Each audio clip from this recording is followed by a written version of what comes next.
Okay, hello everybody and welcome back to another video in the Who Is series that we're doing. Thank you for bearing with me through the sort of growth phase, the burgeoning phase of our new series. I've received some excellent feedback from a lot of people and some close colleagues who have given some amazing constructive criticism. Look, I do, first of all, want to shorten these videos. I think that the discussion and the topic will make them longer. That's just how it is. But what I'm going to try to do is shorten them to maybe a more palatable, perhaps 20 and 20 split or something akin to something like that. Maybe 40 minutes, 45 minutes. That's the ultimate goal. So bear with me as we grow through that.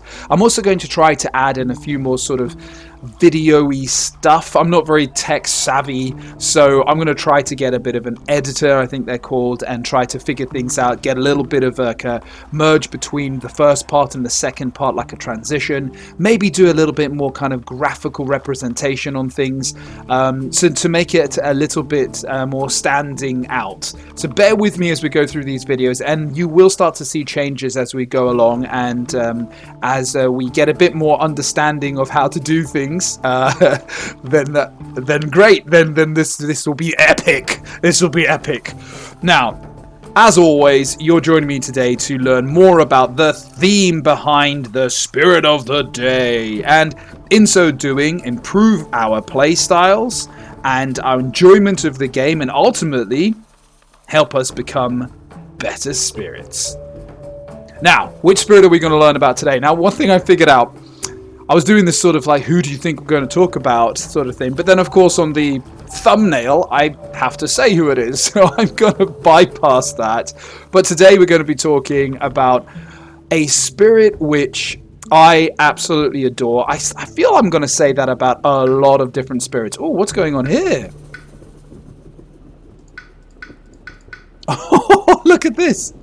There's a problem with the actual background here. Oh, look at this. I've never seen this before. Is it my particular... Oh, there it is. A little ghost in the machine there. Would it be awesome if we were talking about this spirit today to make it out? Because this looks like a Skynet scary... I don't know what it is. Machine-based evil demon spirit. But no, we're not. It's one of my favorite spirits. It's actually from the Horizons of Spirit Island. And...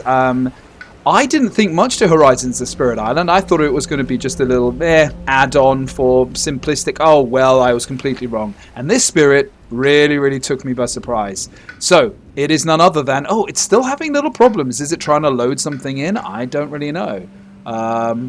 Let's go back again. Sorry about this, guys. A little technical faults here. Here we go. Rising Heat of Stone and Sand. And it is stone and sand. And the way that I remember that is, it's difficult, but the way I remember stone and sand is the stone itself is, it's quite simple really. The sand has S-A, and A is the first letter of the alphabet, and it goes at the end of the wording. Because a lot of people say rising heat of sand and stone and rising it. No, it's stone and sand. I guess you can also look at it as stone. There's maybe a tree or maybe some bushes or maybe some mountain or something like that. There's stone is present there. Sand, there's only sand. And I suppose if you heat the stone enough, maybe it kind of like decreases to sand and disintegrates into sand. I don't know, whatever. But anyway, there you go. Now, Rising Heat of Stone and Sand. What is this guy? Well, he's this kind of crazy heat lizard. Yeah, like this kind of what are they called? The those kind of like dragon-based lizards. It'll probably come to me later in the video. But yeah, I didn't get him. I kind of thought like, okay, well, all right, didn't know. And then I even asked a few questions of some people who are excellent at this game. It's like, what's the difference really mechanically between this and others and so on? It took me a while to figure out. The thing I felt was kind of similar between this and which other spirit was the water-based spirit. And I think a lot of people were like, what?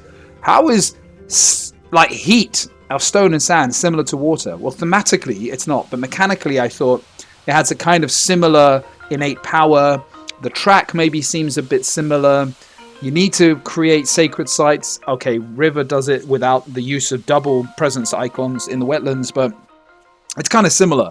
But actually, even though there is some similarity, I think actually it stops there. There's a lot more to this spirit than meets the eye, and I love this spirit.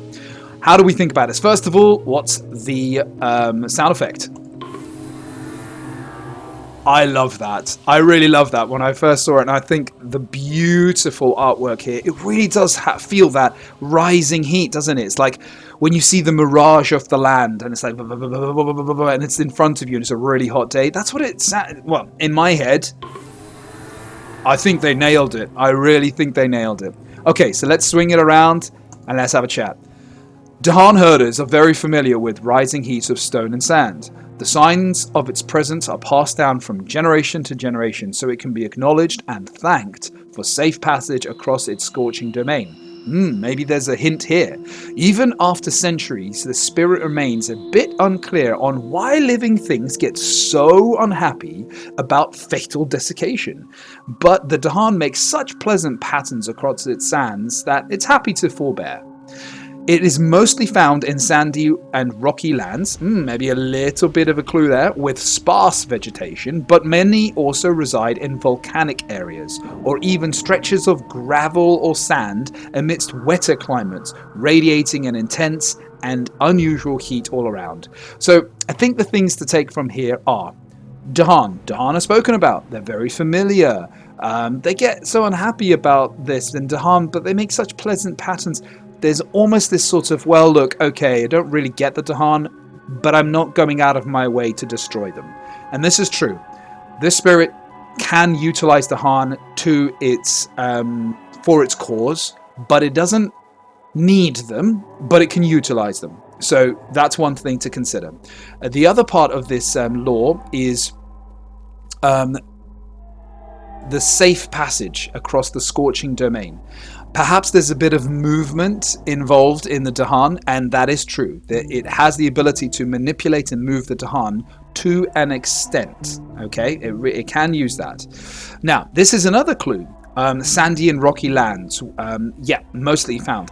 That indicates that it likes the sand and it likes the mountains. The rest of this, in volcanic areas, stretches of gravel, and wetter climate, this is kind of, it can go to the other ones. It can go to them, but it prefers to go to these ones. So you start with 2 presents on the starting board and the highest numbered sands. Period. That's it. Okay. Again, you read this for yourself.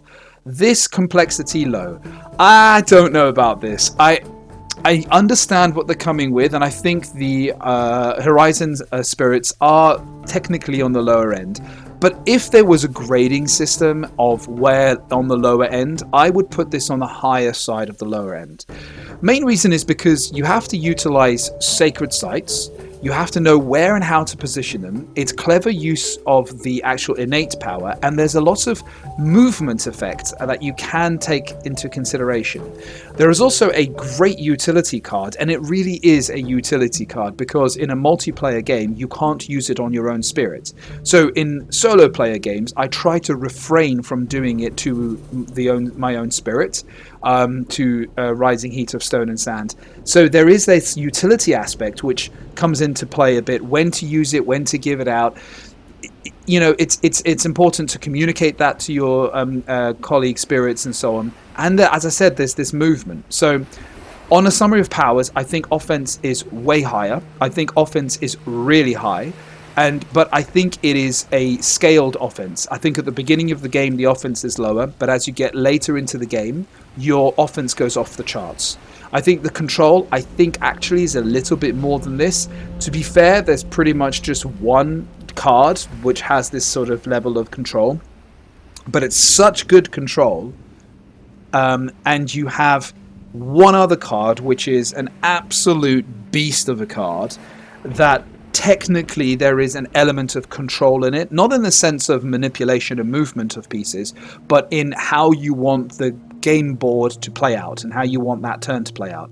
That feeds into, I think, defense. It has a very kind of ultimate defense, just like one we haven't spoken about yet, Vital Strength of the Earth. That has a very ultimate defense where you can skip all invader actions in a land. No matter how many invader actions happen, you skip them all. This is similar. You can skip one. You can skip either a ravage or a build in a land. And actually the range is pretty epic. This is something that isn't really spoken about with Rising Heat of Stone and Sand, but actually it has it's got a wide range. It can affect lands from a distance away, a lot further than you think you could.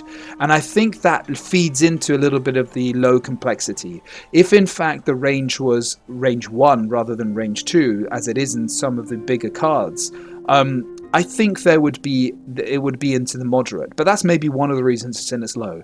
He also has a fantastic card where you can move his actual presence. So this is one of the few spirits that can actually move presence whilst it's on the board without having to do some sort of remove it instead of replace presence and things like that, or rely on other spirits. From the get-go, he has the ability to move some of his presence, which is really, really helpful.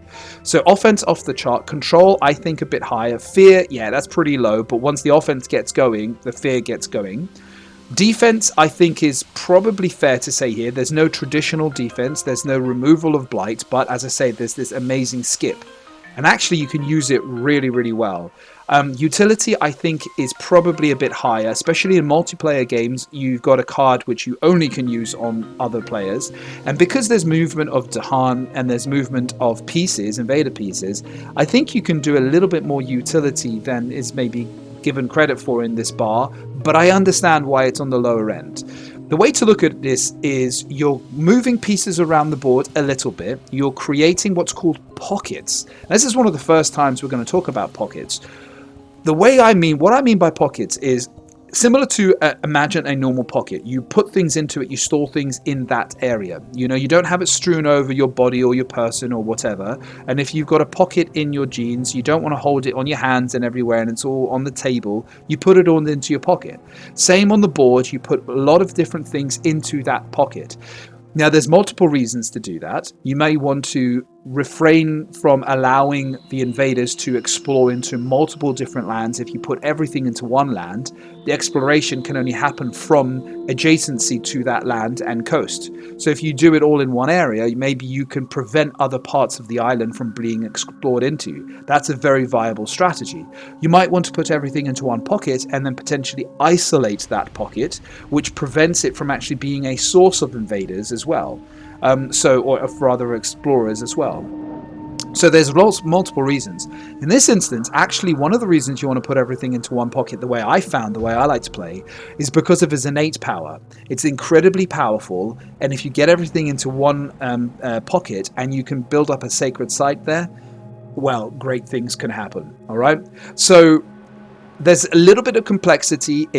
There's a little bit of setup necessary, and this is one of those spirits that you are going to probably want and need to take hits on. Some lands, if you can set them up so that hopefully no Dahan dies and hopefully no presence dies, you may be taking a few undefended hits on lands such that blight is added on. It's almost like a boxer taking a few hits unprotected so that he doesn't weaken himself, so he doesn't sort of lose his energy, and he can take a few hits and then he'll counterattack, or then he'll start doing other things. So sometimes you have to take these undefended hits.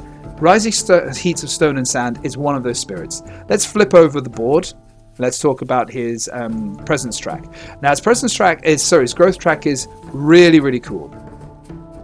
He doesn't add presence in the first growth, and this is to reclaim, but you do gain a power card and an energy. This is really, really powerful. There is Thunder Speaker, who gains 2 power cards when she reclaims, but this is a really nice combination. And you can, when you need to reclaim, you get a little bonus, which is really lovely. You have this adding into mountains or sand, so you've got a double growth from your presence track, as it was intimated in the lore, can grow easily into mountains and sands, or a little bit more easily into mountain and sand habitats. Range of 3. This is exceptional. I mean, in a multiplayer game, you can jump across boards very easily. So you can really spread across the island, but into mountains and sands. And then you have a growth option of 1 range away, no restriction, just 1 range away, 1 single growth option with a power card and energy. This is a fantastic growth. I tend to use this quite a bit. When I need to or want to accelerate, I use this, or if it's absolutely necessary, I will use this. And obviously I'll use this to reclaim. So this is one of those spirits that really does use all growth options.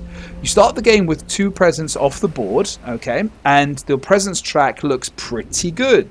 Energy can go up to 5, and card plays can go up to 5. You've got an earth and a fire here element, and the rest is pretty steady growth of card plays and energy. The only restricted one is here. Once you get past 1 card play, you stay on 2 for 2 turns before it goes to 3. Oh, again, I can't move this. 3 and 4 and 5. You also start with only 1 energy. Okay. Now onto his special rule. This is exceptional. Didn't really think it was that good to begin with. Really, really good. At your sacred sites, invaders have -1 health. What does that mean? Minimum 1. It means that there's absolutely no change to the explorers, but the towns, which normally would have 2 health, only have 1, and the cities, which would normally have 3 health, have 2. Which means that now a single point of damage can kill a town. So in an area where if you can do fast damage and it's about to ravage, and you had an explorer and a town, which is a very standard thing to happen once an explore happens into a naked land and then a build phase happens. You'll end up in the ravage section with 1 explorer and 1 town. If you have a sacred site in that land, you can kill off that town, and assuming that the event cards don't change anything for you, you will not take blight on that land because you'll only have 1 damage being dealt from the 1 left explorer, and that's fine. So you've solved that land and defended it in a very different way with offense. Now onto his innate power. This is exceptional. There's only 1. Scorch with waves of heat. Again, one of the reasons he's probably low complexity, because there's only 1 power here. Now, this is a slow power from a range of 1 away from a sacred site, and you are doing damage. I mean, damage. You are doing 2 damage only to explorers, then 2 damage, then 2 damage, and then 1 damage to each invader. Now, there's a lot to take in here, but let me do the math for you. This is what it actually means. In a sacred site land, so in a land, let's say this land here has got your sacred site, 2 presence in it. You can destroy everything in that land, as many explorers as you want. If you trigger all of these stages of the innate, you can kill any amount of explorers, you can kill any amount of towns, and up to 4 cities. So if you had 4 cities in that land, and as many towns as you can imagine, and as many explorers as you can imagine, you trigger this, you destroy everything in that land. That's what it comes down to.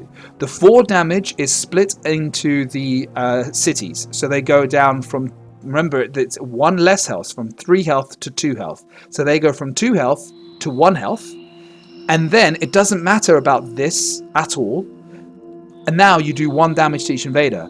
Your explorers have 1 health because they don't change. Your towns have 1 health, not 2 health. And you've just chipped away what were 3 health cities. Now because of your sacred site and this rule here, 2 health cities. You've now chipped them down to, because of this, 1 health. So everything is at 1 health, and then you kill it all off. This is unbelievable, and this is exactly the way I love to play this guy. I love to set things into 1 land and then blitz it. It's almost like moving them away from where the sun is, and then they get into an area where it's so hot and so exhausting and so knackering that they melt. They just can't do anything. The structures melt around them, the cities melt around them, the people die of dehydration. I mean, it's pretty nasty when you think about it, but as the math theme goes, I absolutely love it. Now, his cards also feed into that beautifully. So we've got Gift of Searing Heat. This is beautiful. Look at this little fire, little like eyeballs of fire, and it's kind of him being present there, okay? You've got this scorching sun in the background. I love the sun, so 2 of my favorite spirits, Relentless Gaze of the Sun, which we haven't yet spoken about. It's a spirit from the latest expansion, the Nature Incarnate expansion, and this one being very, very sun-based. I do like them, and I'm so glad I actually really enjoy them because I so enjoy the sun and sun-based spirits, or just sun in general and heat. So this is sort of on element. We haven't spoken about that. Your elements you need are fire, air, and mountain. So this has a fire and air component. You'll have fire split amongst all of your starting unique cards. Then you'll have a split between air in all of them except one, and just 2 mountain. So you will need to draft new cards, okay?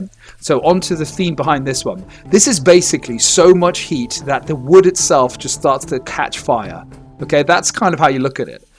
Now, this is the one that is another spirit. So in a solo game, this becomes able to be used for yourself, but I tend to avoid that because I like playing the game as in a multiplayer setting as well, and I have to get used to the fact that this is something I can't get used to using on myself.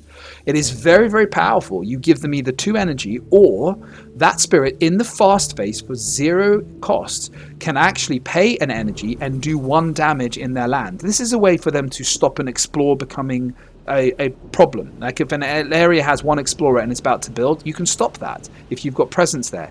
This is really, really powerful and quite versatile. Gift of Searing Heat. You've now got Sweltering Exhaustion, one of my favorite cards. I mean, look at the theme behind this card. Look at this. You've got him in the background, this stone sand heat lizard. And he's basically, it's so sweltering. It's that kind of heat that just seeps through your body. You know, that kind of, it's not just brightness coming down on you. You could have like cloud cover, but it's so hot. It's like, it's stuffy, it's sweltering, and sweltering exhaustion. It's what the people are feeling. So 2 range away, very important, from a sacred site. This is the setup. You have a fire and air 2 costed card in the fast phase into any land, no restrictions. You cause 1 fear, very small because they're so hot, and you skip. It's a skip card up to 1 ravage or build action you choose. This is really powerful. I love the artwork. I love the theme behind this. It's so hot. Let's just throw down our stuff. The army man is like, I can't fight in this. The workers are like, nope, I can't do any work and build and plow the fields and, you know, maybe cook or, you know, put down the bedding or whatever it might be. I don't know. It's absolutely brilliant. And this is hovering over like a town or a city, perhaps. I love this card. Brilliantly thematic. Now, this is his very unique card, really, really cool card. It's actually almost fully on element. It's got a sun and a animal as well as the fire and mountain. It's in the slow phase. The first 2 are fast. Range 2, again, large distance. Can target any land. No restriction. He's got a no restriction sort of unique targeting. This is brilliant for this spirit. First of all, let's look at the art. This is amazing. There he is in the background again. And he's using the Dahan and the locals. This is brilliant. This is like the Dahan, and there's like a weird lion-esque thing or something. Or a buffalo. I don't know what that is. And the use of that is moving these guys. So gather up to 2 Dahan. And then for each Dahan present, you push 1 explorer or 1 town or 1 Dahan. So the more Dahan you have in a particular area, if you've got lots of these guys, you really can manipulate the board really, really well. And this is his way potentially to use the Dahan. Now you'll notice no defense powers, but really quite a strong utility and control. And then finally, and again, absolutely amazing artwork. Doesn't it evoke the theme of, look, it's so hot that I'm whisking up these tiny pebbles, like the little sand that sometimes you get in a storm, right? It is a stingy sandstorm, and it really stings you. It hurts you sometimes. Anyone who's been in a desert environment, in a sandy area, goodness, and even at the beach where it's been like whisking up some wind and a hot day, it hurts your skin. And this is exactly what this is doing. This is a on-element fire, air, mountain. The only one we've got. You can move, you gather up to 1 of your presents, and you can then do 1 fear and 1 damage. Now, very importantly, gathering up to 1 of your presents, you can target a land where you have a single disc of presence. If you then move 1 of your discs into there, you are creating 2, therefore a sacred site. That immediately kicks in and causes the invaders to have 1 less health. So if you had a town there, you could blitz that town with this 1 damage. And there's this 1 tiny little piece of trickling fear. So, brilliant spirit. Really, really, really thematic, like on point. So hot, so hot that in an area where he's got a lot of presence, a sacred site, the invaders have less health. They can't defend themselves as well. You have areas, you have cards which stop them from doing things, from building or ravaging. You've got ability to give damage to other players or to gain energy.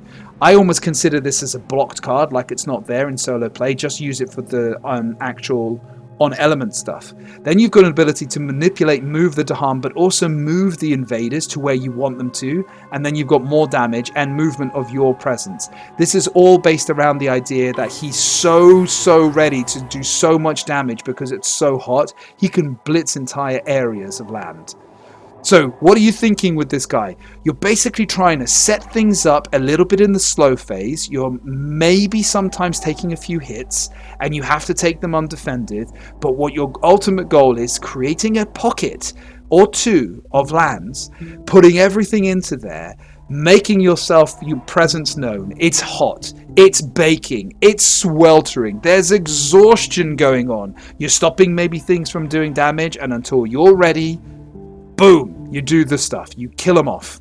And one of the ways I like to do that is because you need to generate a lot of these elements in order to do that, I like to go for the card play.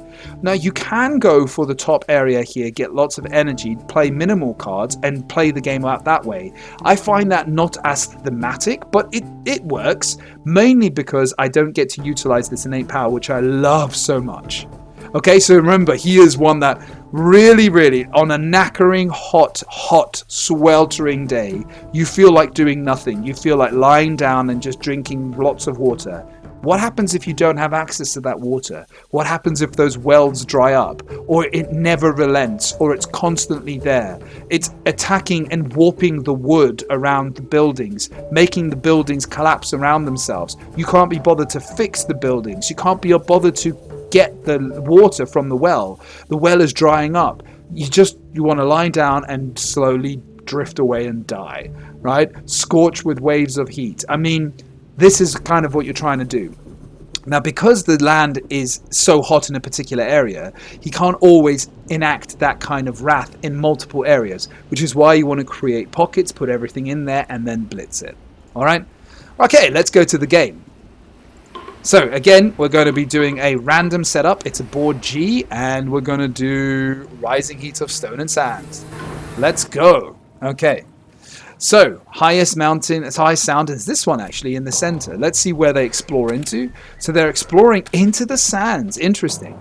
So here we have an immediate option. Okay. So first of all, I don't like the idea that both lands are going to be... Now, I don't play... As I said, disclaimer here, I am not an expert at this game. But what I'm thinking of, the theme I want to do is this may become an area that I'm going to blitz. Now, okay, it's wetlands, so maybe I just, move there eventually, and then it becomes so hot in the wetlands, so humid, like... The local fauna can't survive, in the crazy heat. They're expecting it to be a bit cooler.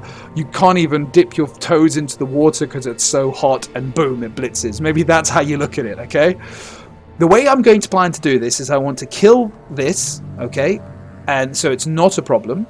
And I want to move whatever goes here into this land. That's my idea.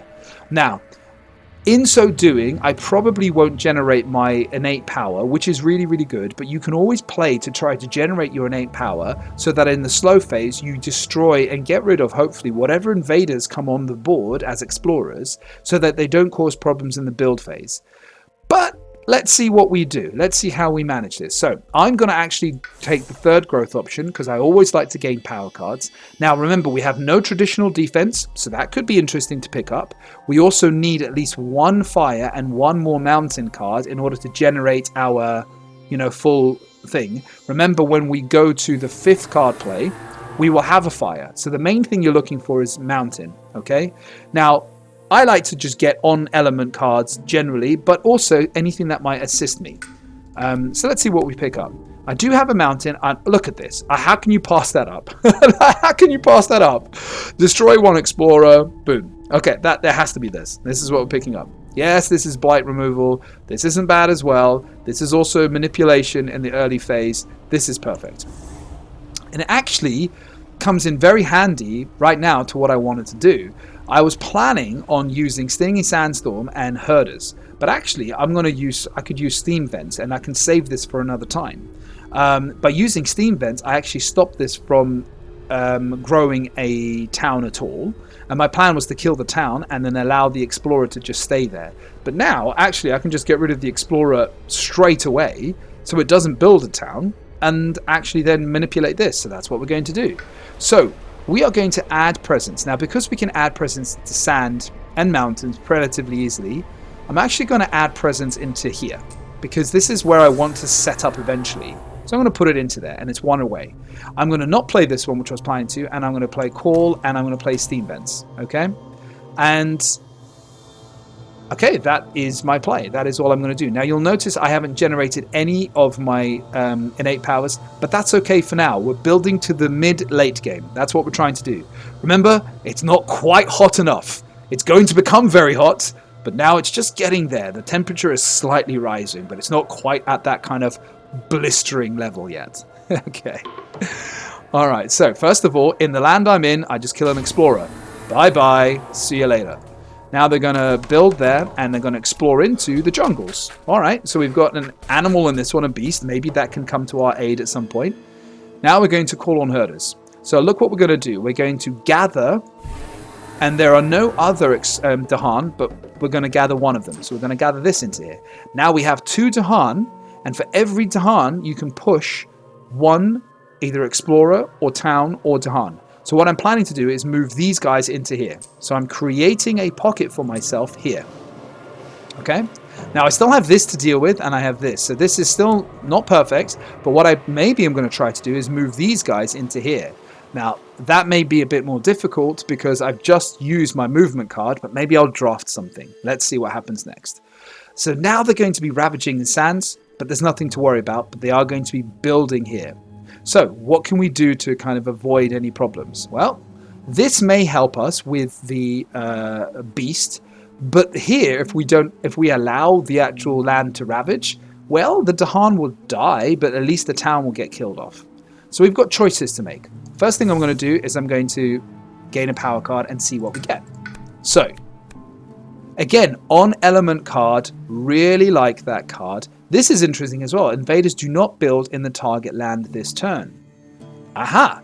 So in this area where there are Dahan, I can stop this from building, which will solve, quote unquote, this land. And then I have a plan to manage this land. So perhaps that's the option. Here there is an isolate. This is excellent as well. This is very, very cool. An on element card. I really, really like this, but it adds a Badland, and right now maybe I don't need Badlands, and I'm not playing towards that type of game, so let's pick up Rights of Lands Rejection. Remember, every time we're choosing this option, we're gaining 2 energy, so the energy growth is going up, even though we are only getting 1 energy per turn from our growth presence track. But because there's 2 energy, it's sort of allowing us to play these high energy cost cards. Okay, now we're going to add presence, and we're actually going to go from the bottom track to here. So this hasn't changed at all. I can still only play 2 cards, but now I'm starting to open this up to more. Now I'm going to play Stinging Sandstorm, and I'm going to play Rights of the Lands Rejection. Okay, so here the main thing is I get fear, sure, but I'm actually more interested in the not allowing it to build. So those are the 2 cards I've played, and again, I cannot generate any of my innate power. Again, I'm okay with this for now. So let's see what happens. So we're going to stop this from building because it's up to 2 away from this sacred site. This is not going to build. Now let's see what happens. Okay, they're going to add a town instead. Fine. Let's hope they explore into the wetlands. That'll be good. On each board, add 1 beast to a land without blight that has a town. Okay, so we're going to add it here. And then during Ravage in each land, defend 1 per Dahan. Okay, but there's no invaders in there. Here, they don't build there. They built that town. And great, they're going to go into the wetlands. So here we're going to let them explore with a town. Because again, we're going to blitz this eventually. All right. Now this one, we're going to do a Stinging Sandstorm. Now what I could do, I've got options. I could move directly into here, kill this off, stop this from being an issue. I kind of like that. I must admit I kind of like that, but I've already put my presence into this land. So If I don't do something which I plan to set up for, I will die, and my presence will die off in this land. So for that reason and that reason alone, I'm going to move into this land. So I'm going to gather here, one of these, and now this immediately becomes 1 less health. I can do 1 damage because this is what this allows me to do, and 1 fear, and I kill off this town. Which means this is not a problem now in the Ravage phase. Neither is this. Okay, so now I can grow again. Now the question is, do I want to grow rapidly or do I want to gain a power card? The problem is I don't want to use this on this area here, even though that would be a really nice solution. I don't want to reclaim my power cards yet because I'm building my sweltering exhaustion. I'm slowly trying to suffocate these guys. So I want to grow more power. Now there's 2 ways I think I can do that, is through this option or this option. And simply because I'm hoping to draw something that might cure this land. It may not, but I'm hoping to do something about this land. I'm going to gain a power card. And then perhaps the next turn I will do the double presence track. And then I'll have everything I need to set up for the plays I want to make after I reclaim. So, gain a power card. And let's see what we get. I can defend 6. I can isolate a target land. These are fantastic, of course. Or I can even add a spirit onto, add a presence back onto the land and push a blight and gather Dahan. These are great choices. I like the isolate the target land and do 1 minus damage. I really like the isolate because it will stop there from being exploring done in other lands. If this does 2, this will do 1, 1, 2. So that will be 4 damage. So it's not going to be good enough to defend it properly. This is going to defend for 6. So this is going to be doing 3, 6, 7, 8. So that's not quite enough. Do you know, I'm actually going to go with this because it's Mesmerized Tranquility has got a mountain. So has this. This has got earth as well. Sorry, I keep saying mountain. This can remove blight as an extra, but this actually can isolate target land. So let's take this. So we can't do anything about this, unfortunately, but in the following turn we may be able to deal with this. In fact, did we shortchange ourselves? Is there anything else I could have chosen to deal with that particular land? No, unfortunately not. Yeah. Okay, that's as it is. All right, fine. So now we add presence. Now the question is, where are we going to add presence? I think we're going to add presence into this land here. Okay. And now we're going to... See, now is the first time perhaps we could generate our... But I don't want to use all my cards now. So this may be one of those few turns that I play nothing, which is very weird to do, right? It's a very weird thing. This is going to die. This should not do damage unless I draw a bad event card, which does extra damage. This will build and this won't. Now, I'll have no way to shift this into here, so that will be a problem, but I might allow, just like I said, this land to blight. So, not ideal, but it may be the choice that I end up making. So, let's see. What I could do is I could isolate this land here, but why would I want to isolate that land? If it explores into the jungles again, that could be a problem. If it explores into the sands, probably not so much of a problem.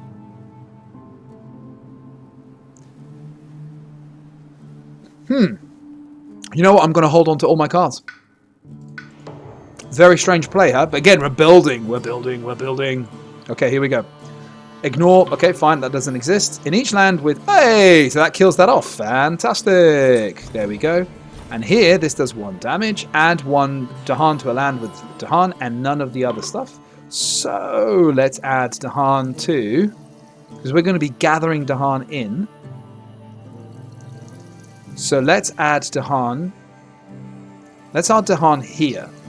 In case we need to manipulate and move things. No, is that going to be necessary? Here would be better. Let's go here. Okay, so this is going to kill this off.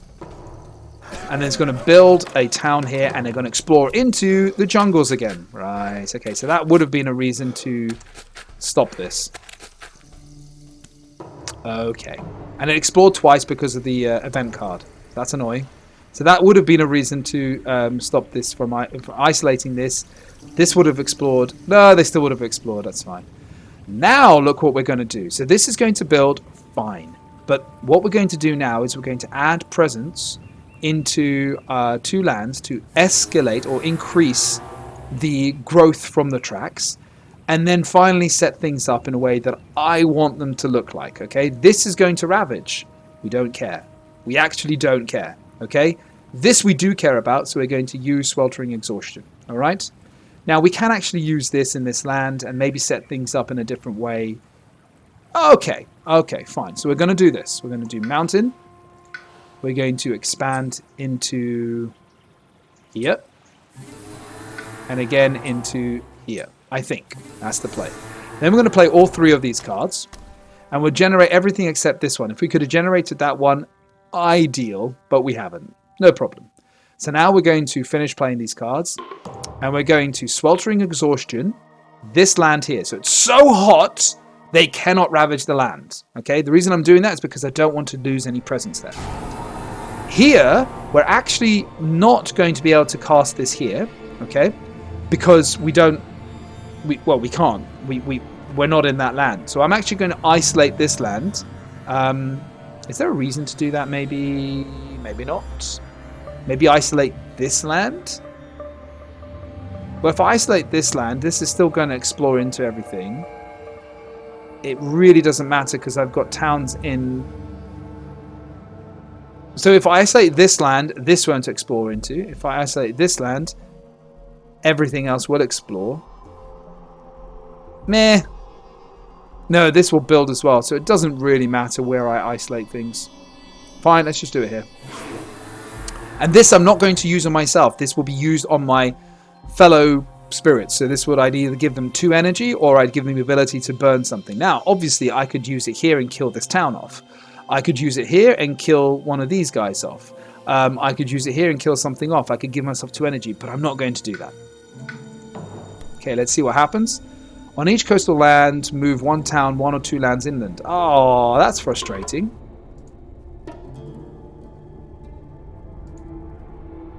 Oh, hold on. What happened here?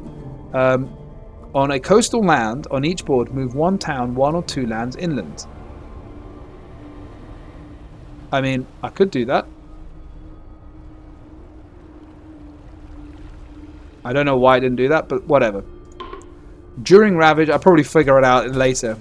Okay, so let's allow this to ravage. Okay, it's going to add blight. Okay, so we've lost 1 blight there, but that's okay. Now we're going to skip ravage on this area here. And then they're going to build here and build here. And then they're going to explore back into the wetlands. Okay. Alright, so this is starting to prove to be a bit of a problem. Alright. Now we can do damage, but only to the explorers themselves. So, where are we going to do this?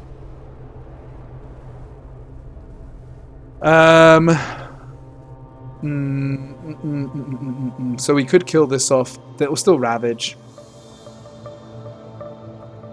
But you know, I might do it here.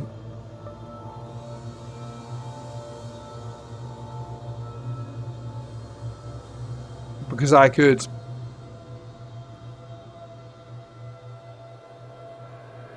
Well, if I yeah, I'm not in this land, so I've got to do it here, don't I?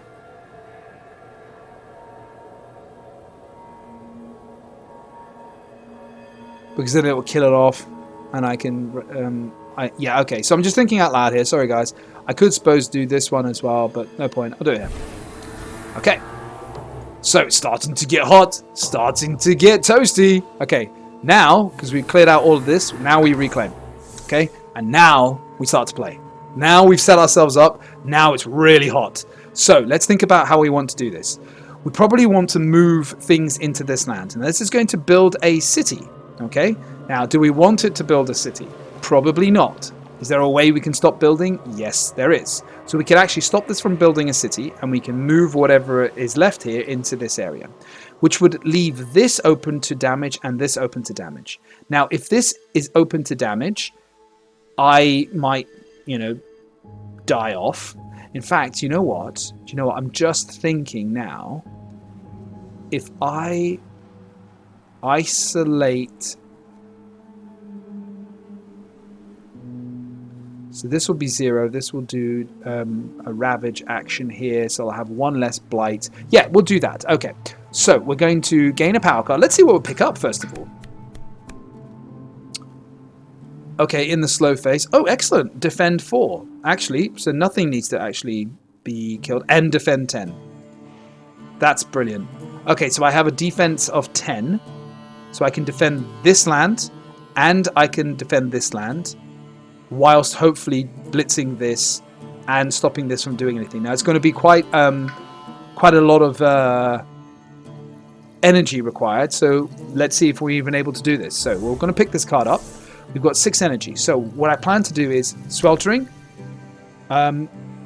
this bad boy, this bad boy. Do we have enough? We do so far. Then call. So what we need now is 1 air, I think, and 1 fire. 1 air, 1 fire. Great. Great, great, great. So we can do 1 air, 1 fire in multiple different ways. This is a 0 cost. Or do we want to do a stinging sandstorms and maybe do something damage elsewhere?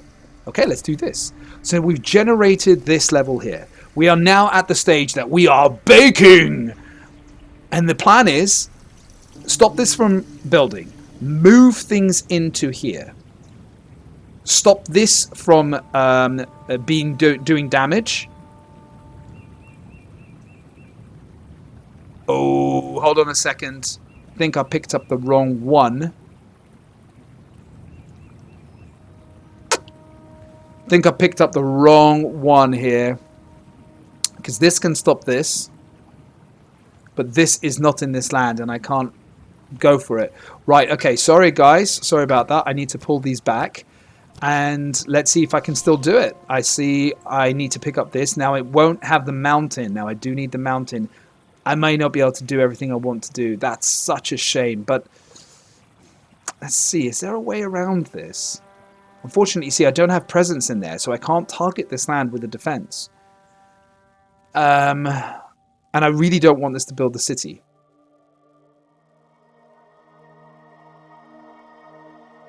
So what happens if we take this one? Let's play this. Let's play this. So these are not helping me at all. This one, and yeah, I'm very short, aren't I? No! No, look at that. I have just the right amount. Perfect. Excellent. There we go. So we're going to play this here, and we're going to do 4 defense. We're going to play this here, and everything here now does 1 less damage, because that's what this does, and it's isolated. So this only does 1 damage, so this is safe as well. Unless, of course, the game says, nope, we're going to do more. Well, whatever. This now is going to do no building, and that's how we've done it. Now let's see. No extra damage. Whew. Oh, hold on. Nope. In a land with exactly 1 Dahan that has... Oh, this is cultural assimilation. Do I have any Dahan with 1? No, I don't. Fantastic. I set that up. Great. Each beast deals 2 damage. Okay, great. Remove any tokens that destroy towns and cities. Right. Okay, so look, I can actually kill this off. And this will go, and I can kill this and this. Great. And the reason that I can kill that off is because the 2 damage goes, you know, anything in this land will take less damage. Do you know what I mean? So actually I solved that land without realizing it. Choose a land with at least 2 Dahan and at least 2 of those. Each of those does... Okay. Okay, well I didn't have 2 of those, great. You may push 1 Dahan from a land with invaders or gather 1. Okay, fantastic. So I'm actually going to push... click a land to push from or gather into. I'm going to gather into here. And the reason I'm going to do this is because I want to move everything from this land into there. Okay, so that kills this off. It's going to build there, but not here. I'm going to skip the build. And then they're going to explore into mountains. Okay, so they don't explore there. Great so far. Now we can move the herder. So I've got 1 explorer left. The plan is now I'm going to kill everything in this land, win the game. But to make it as neat as I possibly can, I have this 1 thing left over. So let's kill what's in this land. Okay.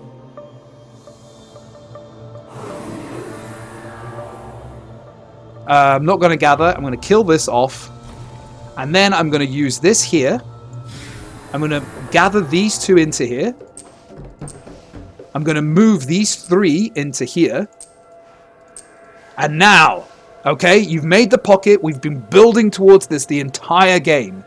This land is baking. It is so hot. The land is hot. The water is hot. The frogs are jumping out. The tadpoles are burning. Nothing can be done. The woodwork is molded and can't stay upright, and the towns are being destroyed. Notice we are in Terror level 1. Okay, now we have only 1 card left to get to Terror level 2. We are going to achieve this and win the game because everything in this land is going to die. And the reason it's going to die is because, well, I'll show you. 1, 2 killed. Then I have 4 damage to allocate. Those now are on 1 health. Everything else here I can kill off. 1, 2. I'll just put that there. And now it does 1 damage to everything. And there we go. This is Rising Heat of Stone and Sand. Absolute monster. Okay, so you are creating lands, you are creating pockets, you are creating a situation where the land itself is so hot and so baking, no explorers, no towns, no cities can stand it. And yeah, you win outright that way. So I hope this has made a little bit of sense. I hope the theme has come through, because this is really wonderful. You've got to be thinking like, God, it's so baking, it's so hot, and you're putting everything into one area. They're moving around from other hot areas, and they think they get respite in a particular area, but no, you're about to attack that land. And as you saw there, you created that pocket, you created that disaster land, and you blitzed it, and everything there just basically went, I'm melting. But it's not direct sun, like it's not the sunlight, which I think is the relentless gaze of the sun, which is what we'll talk about in a later stage. This is more that sort of the heat that comes from it, and the heat exhaustion, the dehydration, everything being so hot and humid. Everything's warping wood. The stone is kind of melting. The cracks between the stone are all kind of melting. That's what that's about. Anyway, I hope you've enjoyed, guys, and I do hope you'll join me for another video. I hope this one's been a bit faster. I don't know, but I hope so. And I will, as I say, keep improving and keep getting everything better, so bear with me. I am certainly a bit of a techno noob at all of this stuff, but I hope my passion comes through for this game. Brilliant game, and I hope you've enjoyed every moment of this video. Join me for the next one as we head into a little clue perhaps now. So the next one is plays the game differently, needs to be in place before he can strike. There you go. There's your clue. Have a think about it, and we'll see you next week for another video in the Who Is series.